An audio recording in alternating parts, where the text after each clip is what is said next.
तो बेटा देखिए, आज हम लोग टाइप ऑफ बॉन्ड के बारे में बात कर रहे हैं कि बॉन्ड कितने तरीके के होते हैं। तो हेडिंग लिखिए, क्लासिफिकेशन ऑफ बॉन्ड।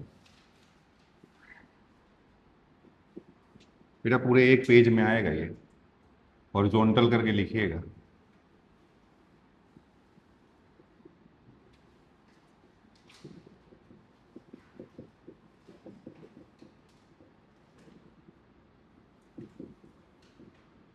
बॉन्ड कितने टाइप का होता है? तो बेटा बॉन्ड को पहले तो दो कैटेगरी में क्लासिफाई किया गया है। एक तो स्ट्रॉन्ग बॉन्ड और दूसरा वीक बॉन्ड। तो पहला है इसका स्ट्रॉन्ग बॉन्ड।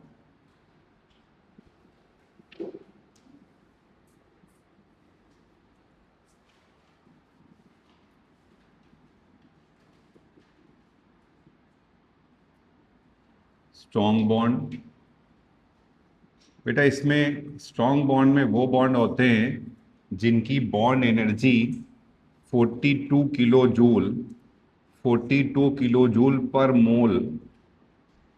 स्ट्रॉन्ग बॉन्ड में वो बॉन्ड आएंगे जिनकी bond energy 42 kilo joule per mole से ज़्यादा होती है। इनको स्ट्रॉन्ग बॉन्ड की कैटेगरी में रखा जाता है। तो वीक बॉन्ड वीक बॉन्ड बेटा, इसमें वो आएंगे जिनकी bond energy less than 42 kilo joule per mole. तो स्ट्रॉन्ग बॉन्ड में फिर से तीन आ जाते हैं। एक तो है आपका आयनिक बॉन्ड। आयनिक बॉन्ड दूसरा है कोवेलेंट बॉन्ड। कोवेलेंट बॉन्ड रोको बेटा। तो देखो बच्चों, यहाँ पर पहला है आयनिक बॉन्ड, दूसरा है कोवेलेंट बॉन्ड और तीसरा है मेटालिक बॉन्ड। बेटा आयनिक बॉन्ड कैसे बनता है? इलेक्ट्रॉन के ट्रांसफर से बनता है। तो formed due to transfer transfer of electron. जैसे एग्जांपल में बेटा ये देखिए NaCl, Na प्लस है और Cl माइनस है, तो ये NaCl है। ठीक है। दूसरा देखो बेटा, covalent bond. Covalent bond electron की शेयरिंग से बनता है। कोवेलेंट बॉन्ड कैसे बनता है? By sharing of electron. Electron की शेयरिंग से। सुनो बेटा इधर देखो, अब ये जो शेयरिंग होती है, इधर देख लीजिए, पहले देखिए आराम से फिर लिखिएगा, तो अब समय दूंगा मैं लिखने के लिए। इधर देखिए, ये जो शेयरिंग होती है ना, ये फिर से दो कैटेगरी में क्लासिफाई की जाती है। एक तो equal sharing, equal sharing of electron, और दूसरा होता है unequal sharing. Unequal sharing of electron. अब इक्वल शेयरिंग में अगर दोनों एटम एक एक इलेक्ट्रॉन की शेयरिंग करेंगे तो सिंगल बॉन्ड बनेगा।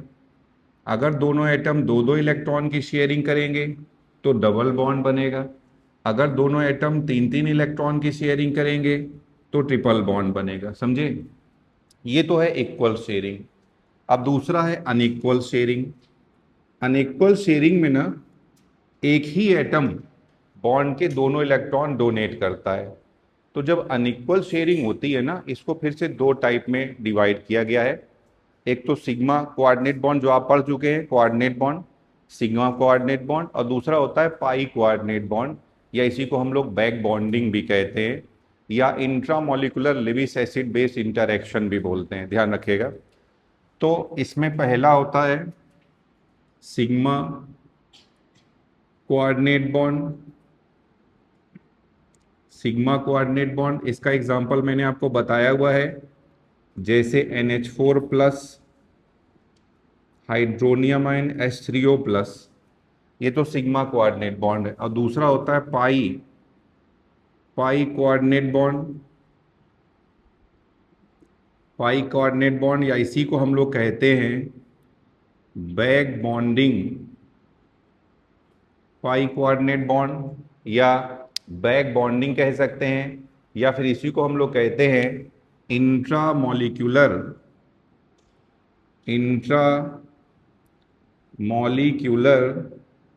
Lewis acid base interaction. ये मैं अभी आपको समझाऊंगा, अभी के लिए मैं लिखे दे रहा हूं BF3, ये पूरा अच्छे से बताएंगे हम आपको। और मेटालिक बॉन्डिंग, बेटा ये मेटल के बीच में पाई जाती है, मेटालिक बॉन्डिंग मेटल के बीच में होगी। तो स्ट्रॉन्ग बॉन्ड, बेटा कौन से होते हैं स्ट्रॉन्ग बॉन्ड? जिनकी bond energy 42 kilo joule per mole से ज़्यादा होती है, इनको स्ट्रॉन्ग बॉन्ड में रखा जाता है। स्ट्रॉन्ग बॉन्ड को फिर से 3 पार्ट में क्लासीफाई किया जाता है। Number 1 ionic bond, number 2 covalent bond, और number 3 metallic bond. Ionic bond कैसे बनता है? Due to transfer of electron.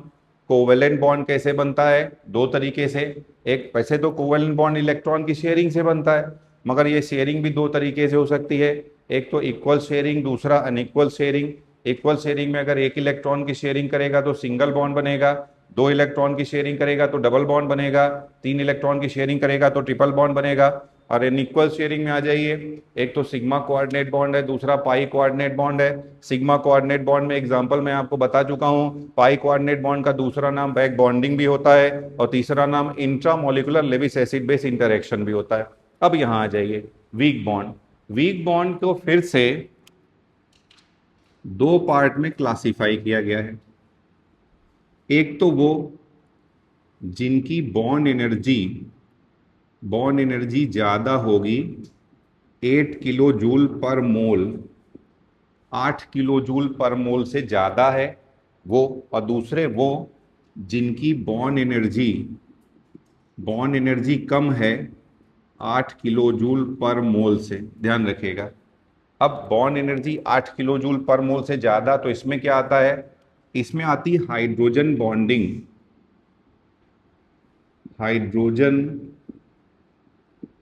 Bonding. ये मैं अभी आपको समझाऊंगा, ये सब एक्सप्लेन करेंगे अलग से आपको।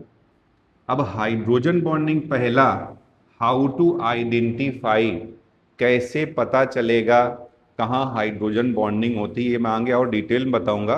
बट अभी शॉर्ट में, FON फोन, कहीं फ्लोरीन से जुड़ा हुआ हाइड्रोजन हो, ऑक्सीजन से जुड़ा हुआ हाइड्रोजन हो, या नाइट्रोजन से जुड़ा हुआ हाइड्रोजन हो, समझे?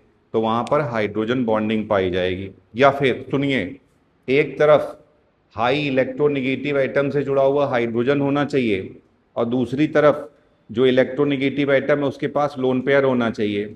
ये भी एक सिस्टम है, how to identify hydrogen bonding. दोनों चीज़ें मैंने आपको बता दी है, समझे? तो कैसे पता चलेगा हाइड्रोजन बॉन्डिंग में? एक सिस्टम है, एकदम बेसिक है, कि अगर कंपाउंड में फोन से जुड़ा हुआ हाइड्रोजन है तो वहां पर हाइड्रोजन बॉन्डिंग होगी। नहीं तो दूसरा मैंने आपको बताया था, एक तरफ हाई इलेक्ट्रोनेगेटिव एटम से जुड़ा हुआ हाइड्रोजन है, दूसरी तरफ कोई इलेक्ट्रोनेगेटिव एटम है, इसके पास लोन पेयर है, तो यहाँ पर हाइड्रोजन बॉन्डिंग हो जाएगी, समझे? याद रखिएगा, ये जो आपका एटम है ये ज़्यादा इलेक्ट्रोनेगेटिव है, ये कम इलेक्ट्रोनेगेटिव होना चाहिए, रिलेटिवली कम इलेक्ट्रोनेगेटिव हो तो ज़्यादा अच्छा रहेगा, समझे? ध्यान रखिएगा। अब सुनो बेटा, हाइड्रोजन बॉन्डिंग को फिर से 2 पार्ट में क्लासीफाई किया गया है। एक तो इंटरमॉलिक्यूलर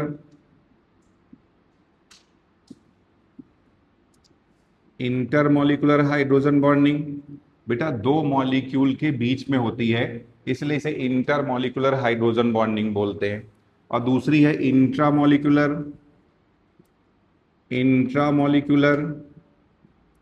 हाइड्रोजन बॉन्डिंग, एक ही मॉलिक्यूल के अंदर पाई जाती है, इसलिए इसको हम लोग इंट्रामॉलिक्यूलर हाइड्रोजन बॉन्डिंग कहते हैं, ठीक है? तो बेटा देखिए, हाइड्रोजन बॉन्डिंग ज़्यादा स्ट्रॉन्ग फोर्स है।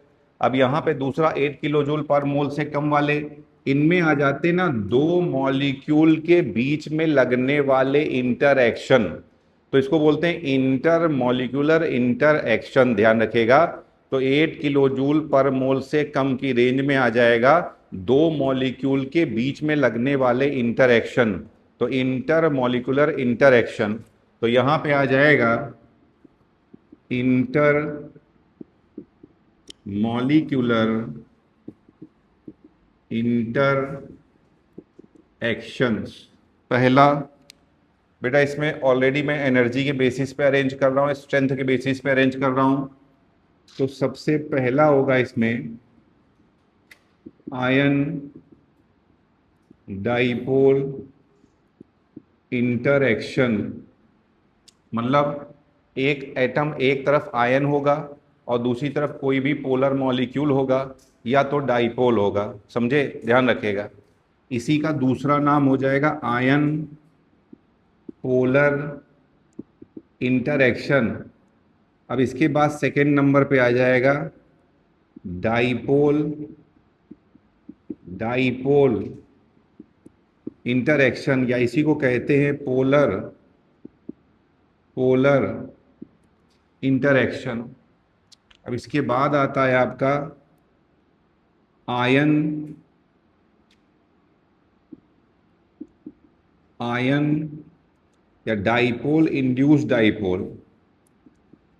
डाइपोल एक आयन इंड्यूस्ड डाइपोल भी होता है ना। पोलर नॉन पोलर वो कुछ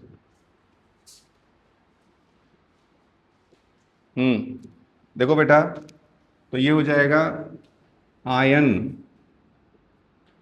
आयन इंड्यूस्ड डाइपोल,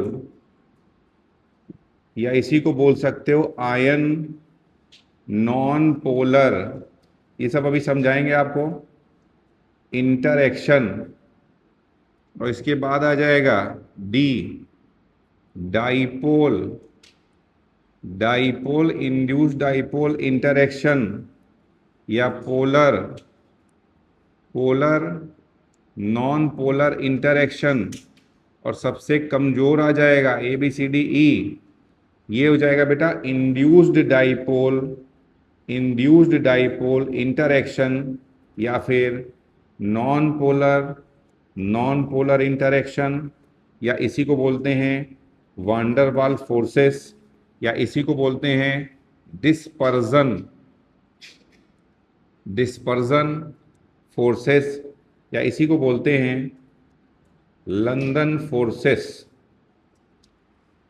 फोर्सेस। तो बेटा देखो, एक्चुअली में ना ये लास्ट वाले को ही वांडर वाल फोर्स लिया जाता है, मगर कभी कभी कुछ क्वेश्चन में ये पूरे को ही लगभग वांडर वाल फोर्स में इंक्लूड कर लेते, बट ऐसा होता नहीं, एक्चुअली में ये मेनली होता है वांडर वाल फोर्स। अब आप देख सकते हैं ये सारे फोर्स ज़्यादा स्ट्रांग होते हैं, ये वाला फोर्स थोड़ा वीक फोर्स होता है, सबसे ज़्यादा वीक फोर्स की कैटेगरी में आता है, समझे।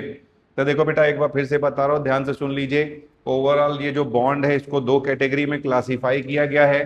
पहला क्या है आपका स्ट्रॉन्ग बॉन्ड, और दूसरा क्या है आपका वीक बॉन्ड। स्ट्रॉन्ग बॉन्ड की बॉन्ड एनर्जी क्या होती है बेटा, 42 किलो जूल पर मोल से ज़्यादा होती है। वीक बॉन्ड की बॉन्ड एनर्जी क्या होती है, 42 किलो जूल पर मोल से कम होती है। अब स्ट्रॉन्ग बॉन्ड में आ जाइए, फिर से तीन कैटेगरी होती है। नंबर 1 क्या है, आयनिक बॉन्ड। नंबर 2 क्या है, कोवेलेंट बॉन्ड। नंबर 3 क्या है, मेटालिक बॉन्ड। अब बेटा आयनिक बॉन्ड इलेक्ट्रॉन के ट्रांसफर से बनेगा, आयन आयन के बीच में बनेगा। कोवेलेंट बॉन्ड इलेक्ट्रॉन की शेयरिंग से बनेगा। अगर एक इलेक्ट्रॉन की शेयरिंग करेगा तो सिंगल बॉन्ड बनेगा, 2 इलेक्ट्रॉन की शेयरिंग करेगा तो डबल बॉन्ड बनेगा, 3 इलेक्ट्रॉन की शेयरिंग करेगा तो ट्रिपल बॉन्ड बनेगा। बोले दूसरा, अब इधर आ जाइए, शेयरिंग भी दो तरीके की है, equal sharing of electron, unequal sharing of electron. जो अनइक्वल शेयरिंग होती है ना, इसमें फिर से दो आ जाता है, एक तो सिग्मा कोऑर्डिनेट बॉन्ड और दूसरा pi coordinate bond. Sigma coordinate bond तो सिंपल कोऑर्डिनेट बॉन्ड होता है, पाई कोऑर्डिनेट बॉन्ड को हम लोग बैक बॉन्डिंग भी बोलते हैं, intramolecular Lewis acid base interaction भी बोलते हैं। वीक बॉन्ड में आ जाइए, वीक बॉन्ड को फिर से दो कैटेगरी में क्लासिफाई किया गया है, एक तो 8 किलो जूल पर मोल से ज्यादा, दूसरे 8 किलो जूल पर मोल से कम। तो 8 किलो जूल पर मोल से ज्यादा में आ जाएगा एक तो हाइड्रोजन बॉन्डिंग। हाइड्रोजन बॉन्डिंग बेटा फिर से दो कैटेगरी में डिवाइड की जाती है। अगर दो मॉलिक्यूल के बीच में हो रही है तो इंटरमॉलिकुलर हाइड्रोजन बॉन्डिंग, अगर एक ही मॉलिक्यूल के अंदर आ रही है तो इंट्रामॉलिकुलर हाइड्रोजन बॉन्डिंग। फिर इधर आ जाइए, इन दो मॉलिक्यूल के बीच में लगने वाले इंटरएक्शन, तो इंटरमॉलिकुलर इंटरएक्शन, समझे। इसमें पहला आ जाएगा आयन डाइपोल इंटरएक्शन या आयन पोलर इंटरएक्शन, फिर डाइपोल डाइपोल या polar polar interaction, ion induced dipole या ion non polar interaction, dipole induced dipole या पोलर नॉन पोलर इंटरेक्शन, फिर इंड्यूस्ड डाइपोल इंटरेक्शन या non polar interaction, van der Waals forces, dispersion forces या London forces. ठीक है, चलिए जल्दी से याद करिए इसको। तो बेटा देखिए, अब हम लोग पढ़ेंगे पहले इंटरमोलिकुलर इंटरेक्शन, समझे, इनको समझ लीजिए, सारे एक तरफ से समझते हुए जाएंगे। तो इंटर मॉलिक्यूलर इंटरएक्शन, इसमें क्या क्या आता है? तो बेटा अभी मैंने आपको बताया था, इसमें सबसे पहले तो आयन डाइपोल इंटरएक्शन है, आयन डाइपोल इंटरएक्शन, या इसी को आयन पोलर इंटरएक्शन भी कहते हैं। सबसे इसमें बेटा देखो, नाम से नहीं पता चल रहा है, नाम से पता चल रहा है कि एक तरफ तो आयन होगा, ये देखिए, और दूसरी तरफ कोई भी पोलर मॉलिक्यूल ले लिया जाए। पोलर बेटा मैंने आपको बताया था, जैसे बेटा मैंने पोलर नॉन पोलर भी पहले सिखा दिया है, प्रीवियस वीडियो में आपको मिल जाएगा कैसे फाइंड आउट करते हैं। तो बेटा रूल बताया था, जितने भी पिरामिडल मॉलिक्यूल है वो पोलर होंगे, सीसा always polar, T shape always polar, ऐसे भी पोलर नॉन पोलर निकाल सकते हो। वाटर कैसा है? Angular, angular always polar. फिर मैंने कुछ में कंडीशन भी बताई थी, कहीं पे बेंड्स रूल का यूज करना पड़ेगा, कई बार हम लोग को वेक्टर रिजल्टेंट निकालना पड़ेगा। अगर रिजल्टेंट वेक्टर जीरो नहीं हो रहा है तो वो पोलर होगा, अगर रिजल्टेंट वेक्टर जीरो हो रहा है तो वो नॉन पोलर। तो मैंने आपको पूरे क्वेश्चंस करा दिए हैं, पोलर नॉन पोलर निकालना बता दिया है। अब मैं उसका यूज कर रहा हूँ सीधे। तो मान लो यहाँ पे मैंने वाटर मॉलिक्यूल ले लिया, तो मैंने आपको बताया हुआ है वाटर कैसा होता है? एंगुलर, और एंगुलर कैसा होता है? पोलर। तो यहाँ पे बेटा ये देखो बन गया डाई आयन, और ये बन गया डाइपोल। तो यहाँ क्वेश्चन ऐसे आ जाएगा, मतलब आपको ये दे दिया गया, मान लो सोडियम दे दिया है, वाटर दे दिया है, और क्वेश्चन पूछेंगे बताइए इनके बीच में कौन सा इंटरेक्शन वर्क कर रहा है। तो यहाँ पे आयन पोलर इंटरेक्शन वर्क कर रहा है। दूसरा सेकंड देखिए, मान लीजिए अब आपको यहाँ पे मैंने ये कुछ और कोई और आयन ले लिया है, और यहाँ ये देखिए अमोनिया ले लिया है। हमने सॉल्व किया था पहले ही, अमोनिया बेटा पिरामिडल होता है, और पिरामिडल ऑलवेज पोलर, तो ये पोलर होता है। तो ये हो जाएगा आयन, और ये हो जाएगा पोलर या आयन डाइपोल। तो ऐसा भी क्वेश्चन आता है कि आपको दो अलग अलग मॉलिक्यूल दे दिए जाएंगे या एटम दे दिए जाएंगे, और पूछा जाएगा बताइए इनके बीच में जो फोर्सेस लग रहे हैं वो किस तरीके के फोर्सेस है। तो एक तो पहला हो गया, दूसरा सेकंड क्या था आपका? Dipole dipole, dipole dipole interaction, मतलब नाम से नहीं पता चल रहा, ये भी बेटा पोलर होगा और ये भी पोलर होगा। तो बेटा देखो अभी मैंने आपको बताया था, जैसे वाटर, वाटर एंगुलर होता है, एंगुलर ऑलवेज पोलर। और आपको दूसरा क्या बताया? अमोनिया, अमोनिया पिरामिडल है। तो बोले इनके बीच में कौन सा इंटरेक्शन लगेगा?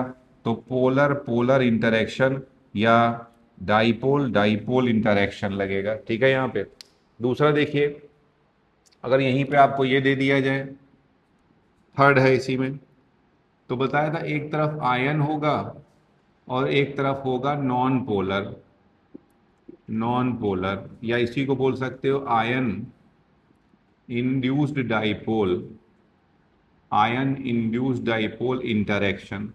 तो देखो बेटा ऐसा होता कैसे है, नॉन पोलर में आप बार बार इंड्यूस्ड डाइपोल टर्म क्यों यूज कर रहे हैं? मान लीजिए ये हमने कोई आयन ले लिया है, ये कोई कैटायन या एनायन कोई सा भी आयन ले लीजिए, और यहाँ पे कोई मैंने, ये देखो बेटा दोनों क्लोरीन के एटम हैं, तो यानी कि ये नॉन पोलर मॉलिक्यूल होगा। अब सोचो चारों ओर ये लोहे का बुरादा है, 2 मिनट के लिए समझिए, ये आयरन का पाउडर है पूरा, और ये कोई मैग्नेट है। तो मैग्नेट क्या करेगा बोलो बेटा? इसको अपनी ओर अट्रैक्ट करेगा। अब सोचो ये आयरन के पाउडर नहीं है, ये इलेक्ट्रॉन का पाउडर है, इलेक्ट्रॉन डेंसिटी है, इलेक्ट्रॉनिक क्लाउड है, इलेक्ट्रॉन का बादल है, और सामने आपने क्या रखा हुआ है? कैटायन। कैटायन इलेक्ट्रॉन को क्या करेगा, अट्रैक्ट करेगा। तो इलेक्ट्रॉन ना हल्का सा इस साइड में इस तरह से ये इलेक्ट्रॉन डेंसिटी, इसकी इलेक्ट्रॉन डेंसिटी इस तरह से एक तरफ डिस्प्लेस हो जाएगी। तो यहाँ पर पार्शियल निगेटिव चार्ज आ जाएगा, और यहाँ पर बेटा इधर अगर निगेटिव आएगा तो इधर कैसा चार्ज आ जाएगा, पॉजिटिव चार्ज आ जाएगा। तो इधर पॉजिटिव चार्ज, तो था नहीं ये पोलर मगर बन गया पोलर, इसलिए इसको बोलते हैं इंड्यूस्ड डाइपोल, समझे। मगर भैया ये काफ़ी वीक फोर्सेस होते हैं, इससे पहले वाले से वो तो खुद ही से पोलर था, इसे पोलर बनाया गया है, तो ये रिलेटिवली वीक फोर्सेस होते हैं। तो ये देखिए जैसे यहाँ पे मान लीजिए हमने कोई यहाँ पे एनायन ले लिया, कोई एनायन ले लिया, फिर से यहाँ पे Cl माइनस ही ले रहे हैं, ये लीजिए, यहाँ पे कुछ ले लेते हैं, चलो मैंने यहाँ पे ब्रोमीन ले लिया। तो फिर से बेटा ये नॉन पोलर, इधर देखो क्या सर यहाँ पे भी यही वो वर्क करेगा, हाँ वर्क करेगा ना। देखिए ये माइनस है, यहाँ इलेक्ट्रॉन डेंसिटी होगी, इलेक्ट्रॉन डेंसिटी पे भी कैसा चार्ज होगा, माइनस, माइनस माइनस में कौन सा फोर्स डेवलप करेगा, रिपल्सन। तो ये इसको रिपेल करेगा, रिपेल करेगा ना, तो इलेक्ट्रॉन ऐसे इस साइड में आ जाएंगे, ये देखिए। और इलेक्ट्रॉन जहाँ चला जाएगा वहाँ कैसा चार्ज आ जाएगा, पार्शियल निगेटिव, जहाँ से चला जाएगा वहाँ कैसा चार्ज आ जाएगा, पार्शियल पॉजिटिव। तो ये भी देखिए ये आयन इंड्यूस्ड डाइपोल इंटरेक्शन है, समझे। तो इस तरह से यहाँ पे काम करेगा आयन नॉन पोलर या आयन इंड्यूस्ड डाइपोल इंटरेक्शन, ठीक। अब दूसरा देखिए, सुनिए ध्यान से, अगला है आपका, अब की नेक्स्ट क्या था भैया, dipole, dipole induced dipole interaction, या फिर polar, polar non polar interaction, अगर ऐसा कुछ दे दिया जाए आपको। ये देखिए, तो ये कह रहे हैं इसमें बेटा एक आपका पोलर होगा और दूसरा नॉन पोलर या इंड्यूस्ड डाइपोल होगा। तो यहाँ पे एक तरफ पोलर है, पोलर अभी बताया था जैसे अमोनिया, अमोनिया आपका पोलर है, और इंड्यूस्ड डाइपोल कोई भी नॉन पोलर ले लो बेटा, देखो CO2, CO2 लीनियर आता है, लीनियर में दोनों एटम सेम है, तो ये नॉन पोलर है और ये पोलर है। तो क्वेश्चन पूछा जाएगा इनके बीच में कौन से इंटरेक्शन वर्क कर रहा है, तो polar non polar interaction work कर रहा है। मान लीजिए मैंने यहाँ पे वाटर ले लिया है, यहाँ पे मैंने CH4 ले लिया है, CH4 मीथेन टेट्राहेड्रल है, टेट्राहेड्रल में किनारे वाले सारे आइटम सेम होते हैं, तो ये नॉन पोलर आ जाएगा। ये पोलर है, ये नॉन पोलर है, तो इनके बीच में इंटरेक्शन कौन सा लगेगा, पोलर नॉन पोलर। तो ये देखिए डाइपोल इंड्यूस डाइपोल, ऐसे हम लोग फाइंड आउट करेंगे ये कहाँ पे काम आएगा। मान लीजिए कभी आपको दो तरीके के मॉलिक्यूल दे दिए जाएंगे, वहां काम आएगा, या फिर हमें अगर बॉइलिंग पॉइंट निकालना पड़े तो वहां पे भी हमें मालूम होना चाहिए कि कौन सा स्ट्रॉन्ग फोर्स होता है और कौन सा वीक फोर्स होता है। ध्यान रखिएगा बॉइलिंग पॉइंट के लिए हमेशा दो ही फैक्टर देखते हैं, एक तो हाइड्रोजन बॉन्डिंग और दूसरा इंटरमोलिकुलर इंटरेक्शन। बॉइलिंग पॉइंट का बॉन्ड स्ट्रेंथ से कोई लेना देना नहीं होता है, ध्यान रखिएगा। आइए वापस यहाँ पे,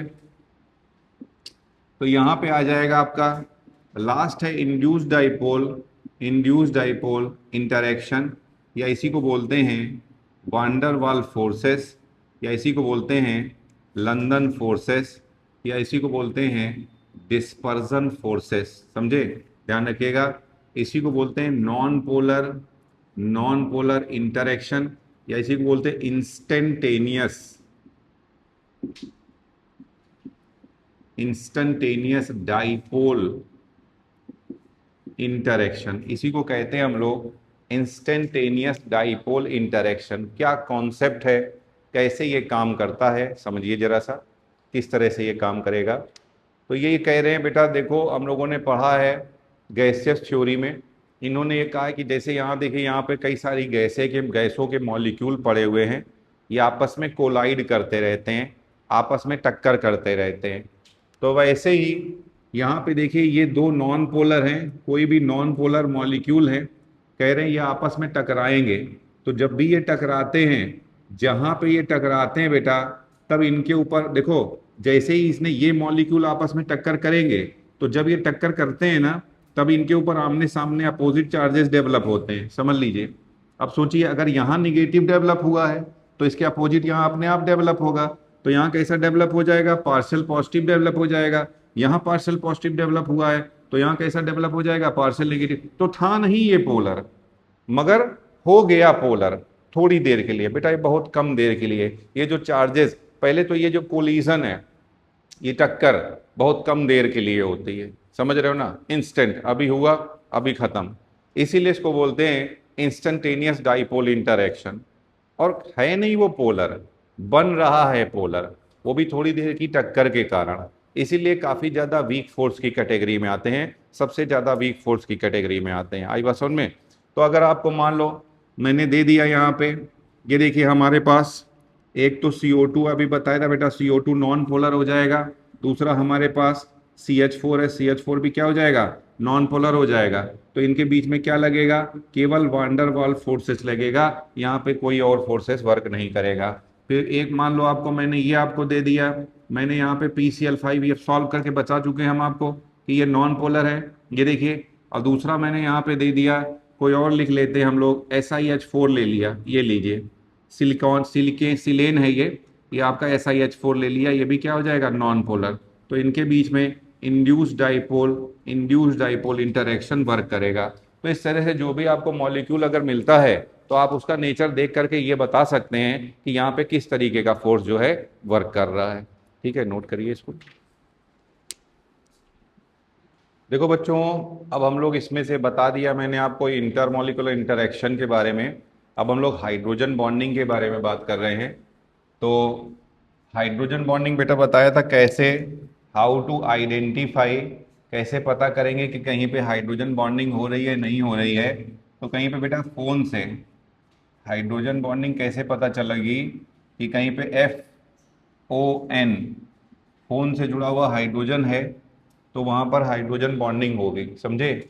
या फिर दूसरा और कैसे पता चलेगा, एक तरफ हाई इलेक्ट्रोनिगेटिव एटम से जुड़ा हुआ हाइड्रोजन होना चाहिए और दूसरी तरफ एक इलेक्ट्रोनिगेटिव एटम के पास लोन पेयर होना चाहिए, तो यहाँ पे हाइड्रोजन बॉन्डिंग हो जाएगी। अब बेटा ध्यान रखिएगा, ये वाला थोड़ा लेस इलेक्ट्रोनिगेटिव हो तो ज़्यादा अच्छा रहेगा, ठीक है। अब आइए दूसरा बताया था, हाइड्रोजन बॉन्डिंग को दो कैटेगरी में क्लासिफाई किया गया है। एक तो एक ही दो मॉलिक्यूल के बीच में, ये हो जाएगा इंटरमॉलिक्यूलर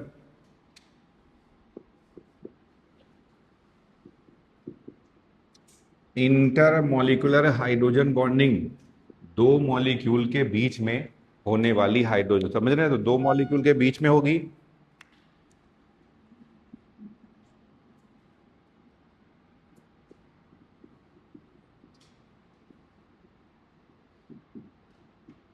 दो मॉलिक्यूल के बीच में हाइड्रोजन बॉन्डिंग होगी। इसका एग्जांपल पहला हम लोग देख रहे हैं, वाटर। वाटर तो बेटा इस तरह से ये वाटर का स्ट्रक्चर होता है हाइड्रोजन बॉन्डिंग के कारण, केज लाइक स्ट्रक्चर होता है इसका।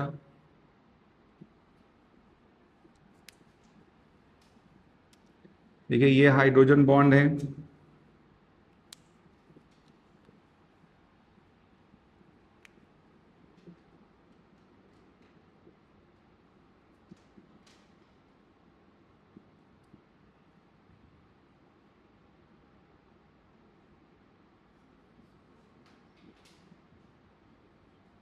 इस तरीके से।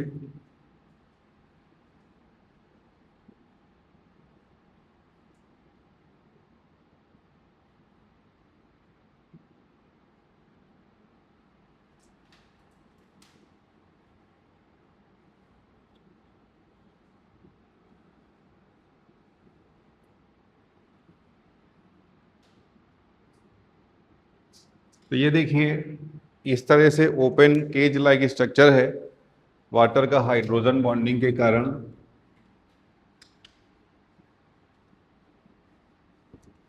बेटा यहाँ पे क्या क्या क्वेश्चन पूछे जाते हैं, एक तो यही पूछ लिया जाता है, देखो इसमें जरा सा सभी लोग देखो बेटा, ये देखो ये एक वाटर का मॉलिक्यूल है, मैक्सिमम कितने हाइड्रोजन बॉन्ड बना रहा है, देखिए 1 2 3 4। तो पहला क्वेश्चन है वाटर का एक मॉलिक्यूल मैक्सिमम की, ये स्ट्रक्चर से ही पता चलता है। तो पहला क्वेश्चन है, water molecule one water molecule can form, तो कितने, 4 हाइड्रोजन बॉन्ड, एक वाटर मॉलिक्यूल 4 हाइड्रोजन बॉन्ड बना सकता है। और बेटा इसका स्ट्रक्चर क्वेश्चन पूछा जाता है, वाटर का स्ट्रक्चर कैसा होता है? तो इसका structure hydrogen bonding due to hydrogen bonding, ये है केज लाइक स्ट्रक्चर, पिंजड़ा। जैसे पंछियों के लिए पिंजड़ा नहीं होता है, अंदर से खोखला होता है वो, समझे, जिसमें चिड़िया विड़िया रखे जाते हैं, ये वो वाला स्ट्रक्चर। देखो सोचो ये तार है, तार का बना हुआ है, समझे, वायर का बना हुआ है, तो बीच में खाली जगह है, देखिए कितनी खाली जगह है, बोले देखिए कितनी खाली जगह है यहाँ पे। तो इस केज लाइक स्ट्रक्चर या ओपन केज लाइक स्ट्रक्चर होता है, समझे। दूसरा सुनिए, क्वेश्चन आ जाएगा बेटा, जब आपने देखा है आइस, आइस वाटर के ऊपर फ्लोट करती है, तो आइस फ्लोट ऑन वाटर, या फिर बेटा ग्लेशियर्स, ग्लेशियर जो हैं ये भी पानी के ऊपर क्या करते हैं, तैरते हुए दिखते हैं। ग्लेशियर क्या होते हैं? बड़े बड़े बर्फ के पहाड़। तो आइस वाटर के ऊपर क्यों फ्लोट करती है? तो बेटा आप जानते हैं डेंसिटी, ये डेंसिटी है, सिंपल में लिखता हूं density, density equal to mass upon volume. देखिए, तो जब वाटर से आइस बनती है तो यह हाइड्रोजन बॉन्ड का नंबर और बढ़ जाएगा बेटा, और ज़्यादा बढ़ जाएगा, तो यहाँ और ज़्यादा खाली जगह क्रिएट हो जाएगी, खाली जगह क्रिएट होगी, मॉलिक्यूल और ज़्यादा दूर दूर जा रहा है, मॉलिक्यूल दूर दूर जाएगा तो वॉल्यूम क्या होगा, बढ़ेगा, और वॉल्यूम बढ़ेगा तो डेंसिटी क्या होगी, घटेगी। तो ध्यान रखिएगा, जब आप वाटर से आइस बनाते हैं, कभी देखा है आपने, जब आप आइस ट्रे में ऊपर तक पानी भर दो तो आइस थोड़ी फूली फूली बनती है, थोड़ी ज़्यादा बनती है। तो जब आप वाटर से आइस में कन्वर्ट करते हैं तो यहाँ पर नंबर ऑफ हाइड्रोजन बॉन्ड ज़्यादा होता है, ज़्यादा नंबर हाइड्रोजन बॉन्ड होने के कारण उसका वॉल्यूम क्या है, बढ़ जाएगा, वॉल्यूम बढ़ेगा तो डेंसिटी क्या होगी, घट जाएगी। इसीलिए तो बोल रहे ध्यान रखिएगा, यहाँ पे क्या होता है, यहाँ पे वॉल्यूम, वॉल्यूम बढ़ता है, वॉल्यूम बढ़ता है इसलिए डेंसिटी, डेंसिटी घटती है। इसीलिए अगर सेम मास का वाटर है और सेम मास की आइस है तो वाटर की डेंसिटी ज़्यादा होगी और आइस की डेंसिटी कम होगी, क्योंकि वाटर में उतनी ज़्यादा हाइड्रोजन बॉन्डिंग नहीं है, आइस में और भी ज़्यादा हाइड्रोजन बॉन्डिंग है। Therefore same mass, same mass, एक ही मास का वाटर है और एक ही मास का अगर आइस है तो यहाँ पे इसकी डेंसिटी ज़्यादा है और आइस की डेंसिटी कम है, इसीलिए जो आइस है ये फ्लोट करती है। फिर बोल रहे बेटा अगर zero maximum density of water, एक तो ये सीधे क्वेश्चन आता है तो मैं सीधे आपको बता दे रहा हूँ, 4 डिग्री सेंटीग्रेड पे होता है। अब मैं एक्चुअल बता रहा हूँ, इसके लिए ग्राफ होता है, ये देखिए इस एक्सिस पे हम लोग, इस एक्सिस पे डेंसिटी ले रहे हैं और इस एक्सिस पे हम लोग टेम्परेचर ले रहे हैं।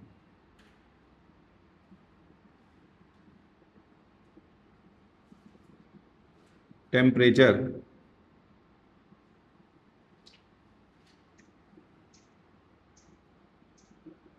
इस तरह से, और ये मैक्सिमम देखिए यहाँ पे, ये इसकी डेंसिटी मैक्सिमम आ रही है और ये टेम्परेचर यहाँ आता है 4 डिग्री सेंटीग्रेड। रीज़न क्या है बेटा, जब आप 0 से 4 डिग्री सेंटीग्रेड तक वाटर को हीट करते हैं, ध्यान रखिएगा, जब आप 0 से 4 डिग्री सेंटीग्रेड तक हाइड्रोजन बॉन्ड ज़्यादा टूटते हैं, हाइड्रोजन बॉन्ड ज़्यादा टूटेंगे। सोचो, इमेजिन करो, ये बॉन्ड टूट रहे हैं, ज़्यादा टूट रहे हैं, तो पहले वाटर के मॉलिक्यूल दूर दूर थे, अब वाटर के मॉलिक्यूल पास पास में आ जाएंगे, ये देखिए पास पास में आ जाएंगे। अगर पास में आएंगे तो वॉल्यूम क्या होगा, घटेगा, और वॉल्यूम घटेगा तो डेंसिटी क्या होगी, वॉल्यूम घटेगा तो डेंसिटी क्या होगी, बढ़ेगी, समझे। तो बेटा ध्यान रखिएगा, 0 से 4 डिग्री सेंटीग्रेड का टेम्परेचर ऐसा टेम्परेचर होता है जिसके लिए हाइड्रोजन बॉन्ड ज़्यादा सेंसिटिव होते हैं। इस टेम्परेचर रेंज में हाइड्रोजन बॉन्ड ज़्यादा टूटते हैं, वॉल्यूम ज़्यादा रिड्यूस होगा, और वॉल्यूम रिड्यूस होगा तो डेंसिटी क्या होगी, बढ़ेगी।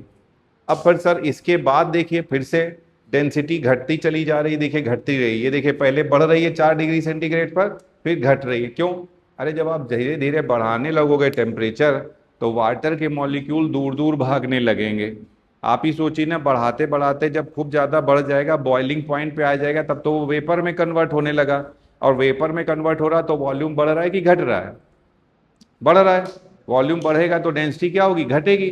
तो जब आप टेम्परेचर और ज़्यादा बढ़ाने लगते हो तो यहाँ पे एक्सपेंशन होने लगेगा, वाटर के मॉलिक्यूल की एनर्जी, वेपर बेटा वेपर बनेगा, वेपर गैस है, पानी लिक्विड है, तो वेपर का वॉल्यूम ज़्यादा होगा, पानी का वॉल्यूम कम होगा, वॉल्यूम बढ़ेगा तो डेंसिटी घटेगी, समझी?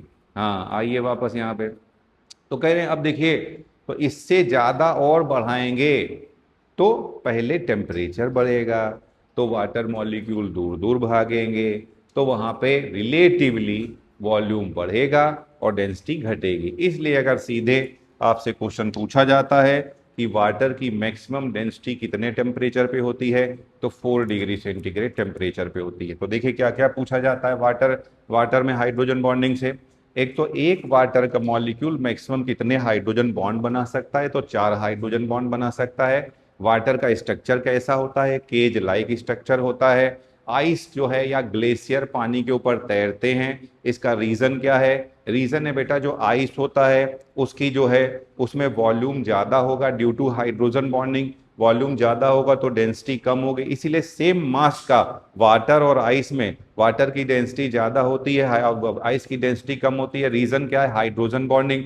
और ये कैसी वाली हाइड्रोजन बॉन्डिंग है? इंटरमॉलिक्यूलर हाइड्रोजन बॉन्डिंग है। तो मैक्सिमम डेंसिटी, दूसरा क्वेश्चन पूछा जाएगा, वाटर की मैक्सिमम डेंसिटी कितने टेम्परेचर पे होती है? जो 4 डिग्री सेंटीग्रेड टेम्परेचर पे होती है। ये देखिए मैक्सिमम हाइड्रोजन बॉन्डिंग हो रही है, इसके आगे फिर से इसका जो है मतलब ये डेंसिटी जो है, मैक्सिमम हाइड्रोजन डेंसिटी जो है 4 डिग्री सेंटीग्रेड टेम्परेचर पे है, और इसके बाद फिर से डेंसिटी इसकी घटने लगेगी। ठीक है, चलिए।